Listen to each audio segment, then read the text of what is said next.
الله أكبر الله أكبر الله أكبر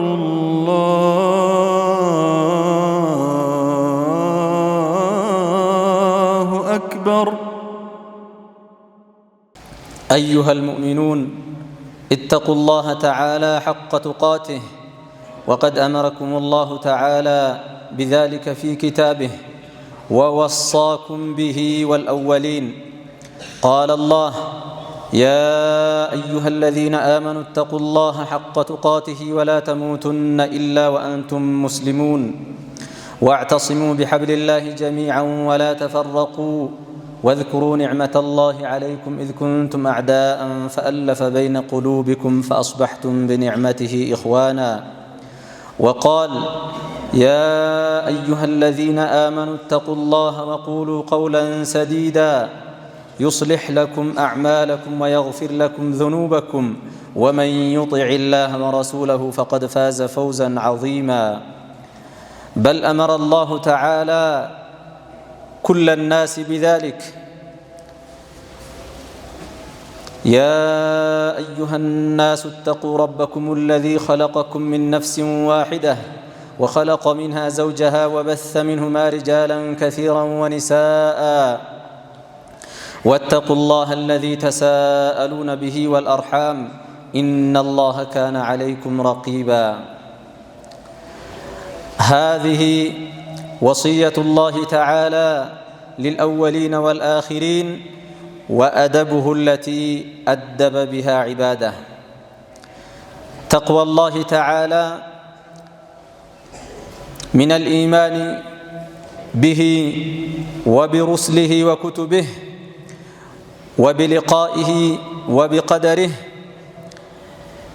إلى غير ذلك من الآداب، هي أدب الله تعالى للمؤمنين، وذلك في حديث أم المؤمنين عائشة الصديقة بنت الصديق حبيبة رسول الله صلى الله عليه وسلم، لما سئلت عن أخلاق النبي صلى الله عليه وسلم قالت: كان خلقه القرآن. وإن الشرع الحكيم وضع آدابا عامة وخاصة، منها آداب قلبية كالخشوع والخوف وخشية الله تعالى والرجاء إليه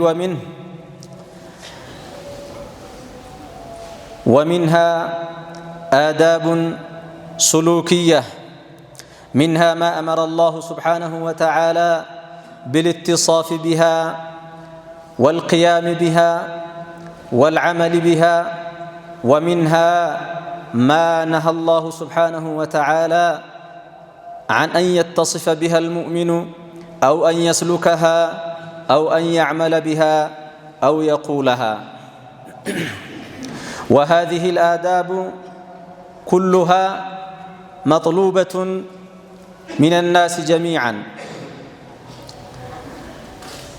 فالشرع وضع آدابا تتعلق بالنظر، وآدابا تتعلق باللسان، وآدابا تتعلق بالجوارح كلها وبالمواقف كلها وبالأحوال كلها.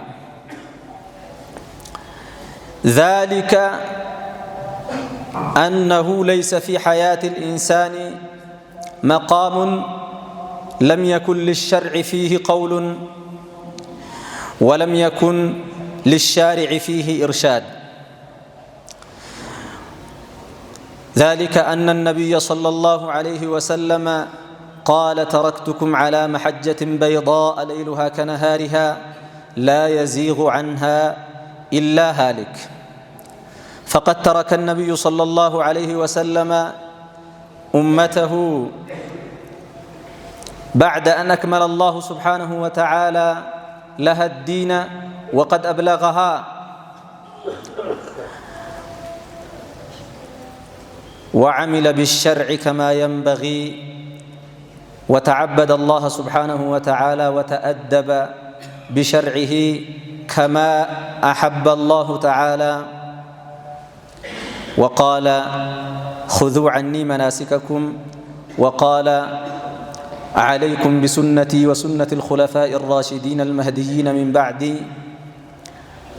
ووصى باتباع سنته وأمر باقتداء أثره والتمسك بكتاب الله سبحانه وتعالى وكان ذلك من آخر وصاياه صلى الله عليه وسلم لأمته. وإن علينا معشر المؤمنين أن نلتزم آداب الشرع في الكلام وأن نلتزم آداب الشرع في السلوك، خاصة في هذا الزمن الذي تفلتت فيه سلوك الإنسان، في هذا الزمن الذي كثر فيه مخالفة الشرع وكثرت فيه المخالفات الشرعية. وإن من لم يتأدب بآداب الله تعالى ولم يتأدب بآداب الشرع كان ما يفسده أكثر مما يصلحه، وكان ما يأثم به أكثر مما يؤجر عليه. لذلك وجب علينا رجالا ونساء أن نلتزم آداب الشرع فيما بيننا وبين الله، فيما بيننا وبين الله سبحانه وتعالى، فالله أحق أن يستحيا منه وأحق أن يخاف وأحق أن يحب وأحق أن يعظم. وفيما بيننا وبين الخلق بل فيما بيننا وبين أنفسنا في هذا الوقت كثرت وسائل السوء وكثرت وسائل الفتن حتى أصبحت المعاصي والمخالفات أسهل من كل شيء، أسهل من شربة ماء. فكم من كلام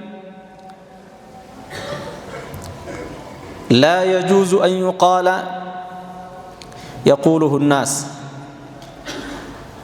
وكم من أمور يفعلونها ما كان ينبغي لمن آمن بالله تعالى أن يعملها، وبعضها أفحش ولا ينبغي حتى أن يفكر فيها الإنسان فضلا أن يعمل بها. وإن في هذا الزمان يتأكد الالتزام بآداب الشرع والإخلاص لله سبحانه وتعالى ومراقبته في السر والعلن. وقد أمر الله سبحانه وتعالى بالخوف منه وحذر عباده من نفسه. قال الله: ويحذركم الله نفسه. أقول ما تسمعون وأستغفر الله لي ولكم ولسائر المسلمين من كل ذنب فاستغفروه. الله أكبر الله أكبر الله أكبر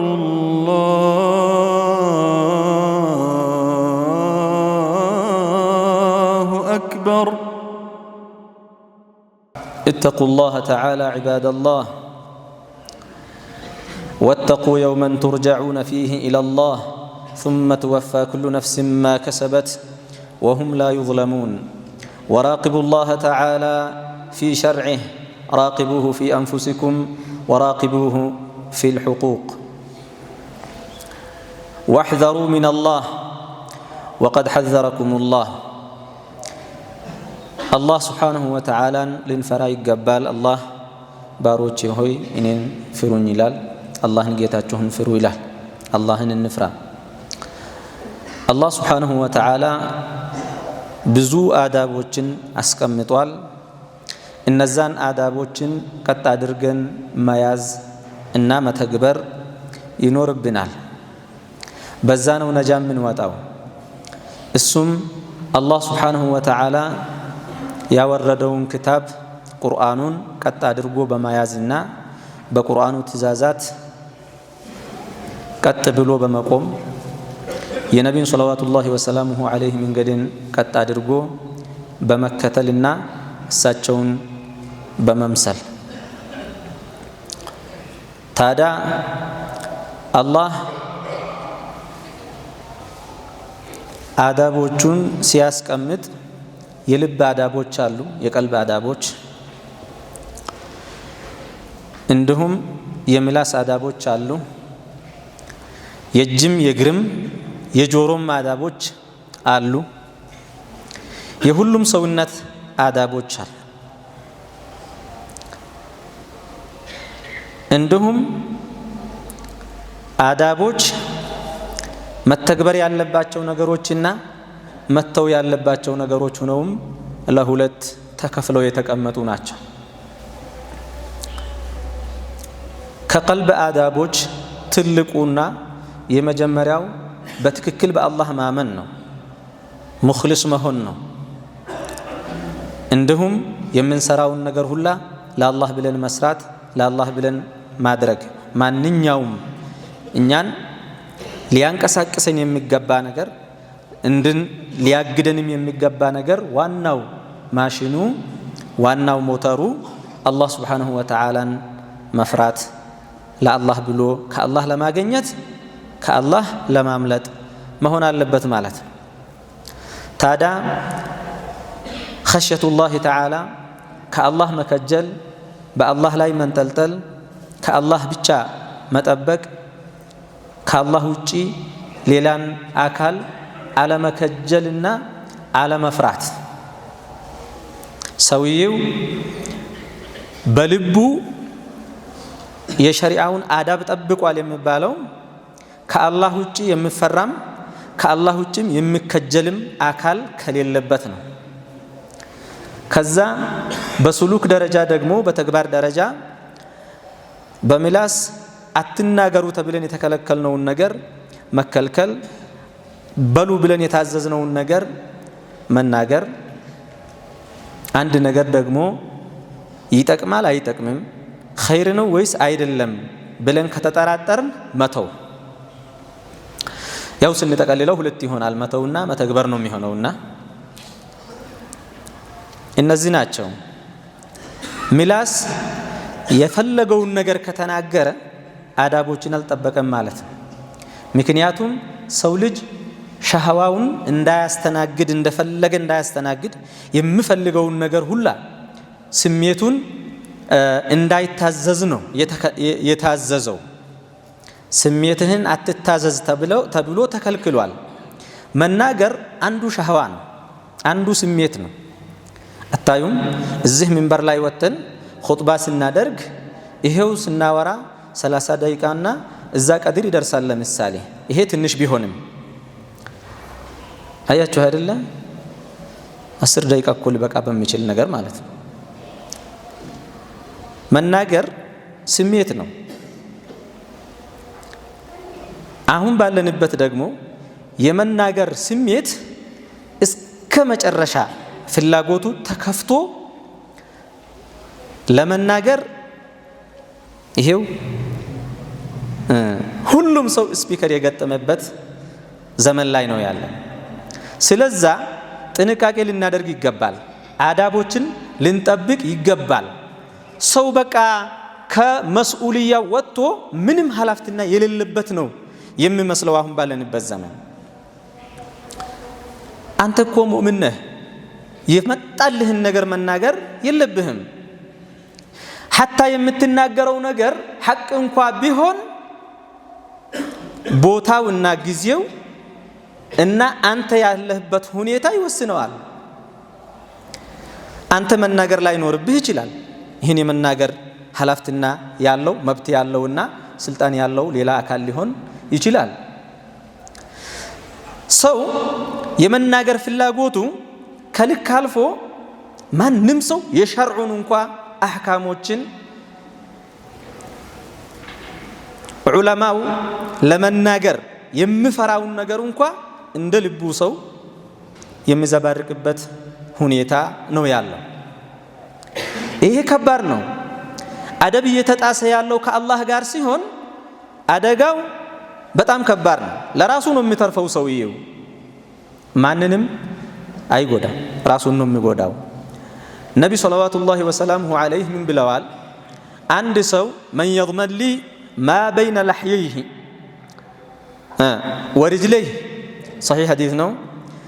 ከመንጋጋው መሃል ያለውን ምላሱን ማለታቸው ነው እና ከእግሮቹ መካከል ያለውን ብልቱን ማለታቸው ነው የጠበቀ ሰውና በዚህ ኃላፊነት የወሰደ ሰው እኔ ጀነት ኃላፊነት ወስጄለታለሁኝ ብለዋል።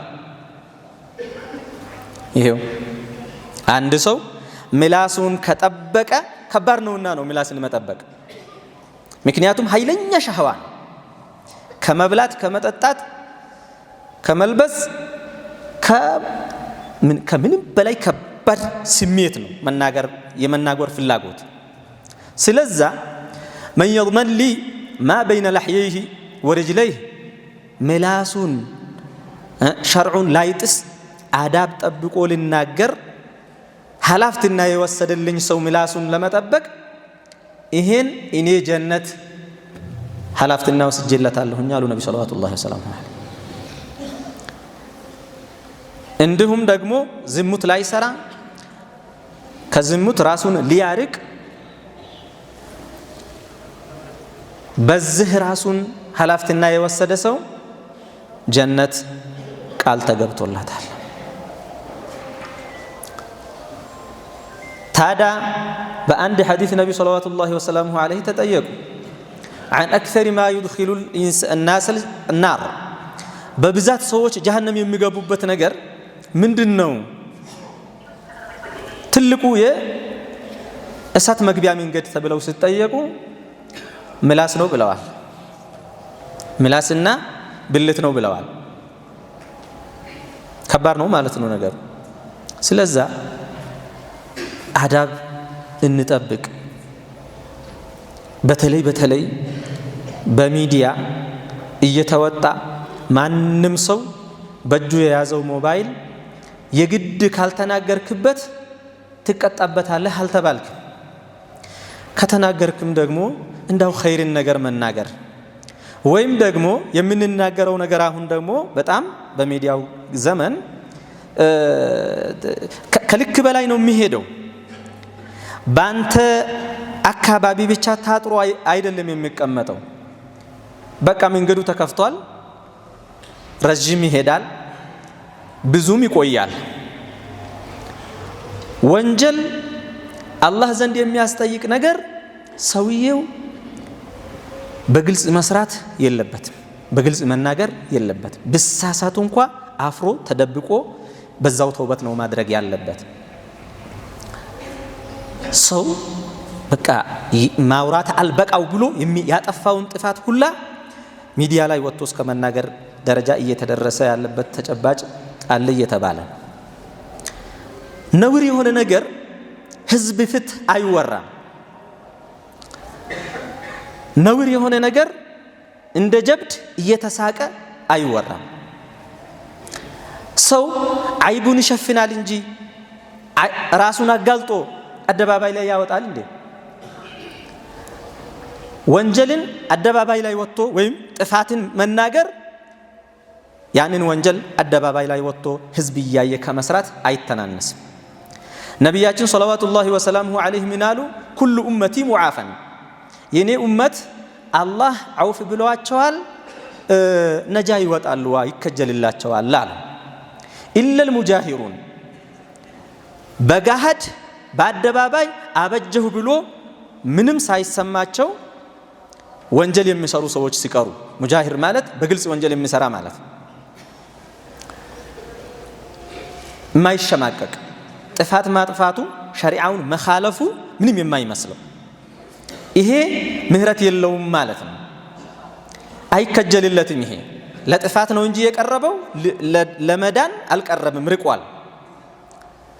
ታዳ ወኢነ ሚነል ሙጃሃራ በገሃድ ህዝብ ፊት አደባባይ ላይ ወንጀል ከመስራት አንዱ አሉ አንድ ሰው አን ያዕመለ ረጁሉ ወንጀል ሲሰራ አድሮ ወቀድ ባተ የስቱሩሁ ረቡህ አላህ ሸፍኖት ሰው እንዳያየው ሳያጋልጠው ወንጀሉን ተደብቆ የሰራውን ወንጀል እሱ የአላህን ስትር ከራሱ ላይ ይጥላል አሉ። ነጋታውን እንዲህ አረኩ እያለ ለሰዎች ይናገራል። እንዲሆንኩ እንድተደረኩ እያለ ለሰዎች ይናገራል። አንድ ሰው ምን የፈለገ ነገር ቢሆን ምንም የሚያስጠላ ከባድ ወንጀልም ቢሆን ሰው በደል ካደረሰበት ቃዲ ፊት ቀርቦ ነው መናገር የሚችለው። ሐቁን ለሚመልስለት ሰው ነው መናገር የሚችለው። ወኢላ የምንናገራቸው ጥፋቶች የሚወሩ ነገሮች ከልክ ያለፉ አዳብን የጣሱ ስርዓትን የጣሱ ነገሮች ሚዲያ ላይ እየወጡ በጣም በቃ አጸያፍ እየሆነ ነው ያለው ማለት ነው። ይሄ አይቻልም። በሰውኛ አይቻልም። ሙስሊሙ እንኳ ባይሆን ሰውየው ያፍራል እኮ አላህ ሰው አድርጎ አይደል የፈጠረው? ፍጥራው የት ሄደ? ተፈጥሯችን የት እየሄደ ነው ያለው? ልብ ልንል ይገባል። ሲቀጥል ሌላው አዳብ ሚዲያንም ስንጠቀም ያው እጃችን ላይ ያለ ነገር ስለሆነ አላህን መፍራት አለብን። ጊዜያችንን ብዙ እንዳይበላ መጠንቀቅ አለብን። ስርዓት ማጣት ነው። ጊዜህን የማይገባ ነገር ላይ ብዙ ጊዜ ስታሳልፍ አደብ እየጣስክ ነው ያለኸው። ጊዜህን ጠብቅ፣ እድሜህን ጠብቅ ተብለሃል። አላህ ምን ላይ ነው ጊዜህን ያወጣኸው ብሎ ይጠይቀሃል። ከገንዘብህ እንደምትጠየቀው ሁላ ይሄን ልብ ልንለው ይገባል። የአይን አዳብም እንደዛው ነው። ሐራም ነገርን ላታይበት። ጆሮ እንኳ አስቡት። አሁን አይን ቢሆን ስትፈልግ ታያለህ፣ ካልፈለክ ትተዋለህ። ድንገት የምታየው ነገር መቼም አትጠየቅበትም። ምላስም ቢሆን ያው ትቆጣጠረዋለህ። ጆሮ ግን መስማት ያለበት ማንኛውንም ነገር ይሰማል አይደለ? ጆሮህን እንኳ ሸርዑ ያልፈቀደን ነገር እንዳትሰማበት ተብለሃል። ጆሮ እንግዲህ አትዘጋው፣ ክፍት ነው ያለው እሱ። يستقبل كل ما يستطيع أن يسمعه لسማ የሚችለውን ነገር ሁላ ይቀበላል አይደለ? ጆሮ መስሚያ እሱ ራሱ ጠብቀው ተብለሃል ማለት እስከቻልክ ድረስ መጥፎን ነገር ስትሰማ ተወውና ዞር በል ማለት አትስማ። ሰው ወንጀል ለመስራት የትም ቦታ መሄድ ሳያስፈልገው ቤቱ ውስጥ ቦታው ስራ የትም ቦታ ቁጭ ብሎ ወንጀል መስራት የሚችልበት ሁኔታ ስለሆነ ተዘርግቶ ያለው አደብ ልንጠብቅ ይገባል። አላህን ልንፈራ ይገባል። ከአላህ ልናፍር ይገባል። አላህ አስጠንቅቆናል። አላህ ከራሱ ያስጠነቅቃችኋል ይላል። ወዩሐذሩኩም ላሁ ነፍሰህ አላህ ያስጠንቅቋችኋል። ከራሱ ተጠንቀቁ የአላህ ቁጣ እንዳይመጣባችሁ እያለ ደጋግሞ ስላስጠነቀቀን ጥንቃቄ ልናደርግ ይገባል። ሴቱም ወንዱም ውጭ ወጥቶ ሲያበቃ ሰው ተሰጠኮ ውጭ ምን አይነት ጉር ነው ይሄ? ዞር ብለን ራሳችንን ማየት አለብን። ኃይለኛ ጎርፍ ነው ይሄ። ጎርፍ ሁሉንም ይዞ መሄድ የለበትም። ያው ጎርፍ መቼም ሲመጣ መውሰዱ አይቀርም። ግን ሁሉም ሰው አንድ ላይ ሁሉም ህዝብ ከጨረሰ ሙሲባ ነው። አያችሁ ገርቅ ሆነ ማለት ጡፋኑ ኑህ ሆነ ማለት እንደዛ መሆን የለበትም። ራሳችንን ለማዳን የምንችለውን ጥረት ማድረግ ይኖርብናል። ራሳችንን መቆጣጠር አለብን። ስሜታችንን መቆጣጠር አለብን። አዳብ ልንጠብቅ ይገባል። ነቢ ሰለዋቱላሂ ወሰላሙሁ ዐለይሂ አንድ ጊዜ ሷሐቦችን መንገድ ላይ እዛም ሲቀመጡ አዩአቸው። መንገድ ላይ አትቀመጡ አሉ። መንገድ ላይ አትቀመጡ አሉ። ጥንቃቄ። ምክንያቱም አዳብ እንዳትጥስ ቀድመህ ጥንቃቄ እንድታደርግ ነው ሸርዑ የሚያዝህ። ሰበቡ ላይ ከደረስክማ ያው ትወድቃለህ። ቀድመህ ነው ጥንቃቄ። አይ አሏቸው ያ ረሱላላህ ማለና ቡዱ ሚን መጃሊሲና መቀመጣችንማ አይቀርም፣ መንገድ ላይ መቀመጥ አይቀርም። መቀመጣችን እንዴት ሳንቀመጥ ይቀራል? እንቀመጣለን እንጂ ምን ይሻለናል አሏቸው። ሃዮስ አሉ መንገድ ላይ ከተቀመጣችሁ የመንገድን አዳብ ጠብቁ አሉ። ምንድነው አደቡ አሏቸው። ሰላምታ ስትባሉ ሰላምታ መመለስ፣ ሰላሙ አለይኩም ወራህመቱላህ ስትባሉ አለይኩም ሰላም ወራህመቱላህ ብላችሁ መመለስ። ሰውን ቀለሙን፣ ከለሩን፣ አለባበሱን፣ ዘሩን፣ ቋንቋውን ሳትለይ ማለት ሙስሊም ስለሆነ ሰላምታውን መመለስ። አይናችሁን መስበር አሉ። ምክንያቱም መንገድ ላይ የተቀመጠ ሰው አግዳሚ አላፊውን ያያል። እዚህ ጋር ሴቶችም ይመጣሉ፣ አጅነቢይ ሴቶችም ይመጣሉ። ምን ብዙ ነገር ይኖራል። ያንን እንዳታዩ አይናችሁን ሰበር አድርጉ አሉ። ከሰው ጋር አብረን ስንቀመጥ ራሱ መጠበቅ ያለብን የተነገርና አዳቦች አሉ። ለምሳሌ አንድ ላይ ሰዎች ተሰብስበው በተቀመጡበት ባጢል ከተነገረ ባጢል ከተወራ ቁርአኑ በቀጥታ ያ ባጢል እየተወራበት ያለውን መጅልስ ትታችሁ ተነሱ ነው። ካልሆነ እናንተ ከዛው ነው የምትመደቡት። ራሳችንን እንፈትሽ፣ እንይ፣ ጥንቃቄ እናድርግ። ከልክ በላይ የበዙ አዳቦችን፣ ሸርዖችን፣ ሸሪዓውን የምንጥስባቸው ሁኔታዎች በጣም ሰፍተዋል። አላህ ይጠብቀን፣ አላህ ልብ ይስጠን። እንዲሁም ደግሞ የተገኘውን ቴክኖሎጂ ለኸይር የሚጠቀሙ ሰዎች አላህ ያድርገን፣ ከመጥፎ አላህ ይጠብቀን። ቀልባችንን አላህ ቀጥ ያድርግልን፣ ወደሱ አላህ ይመልሰን።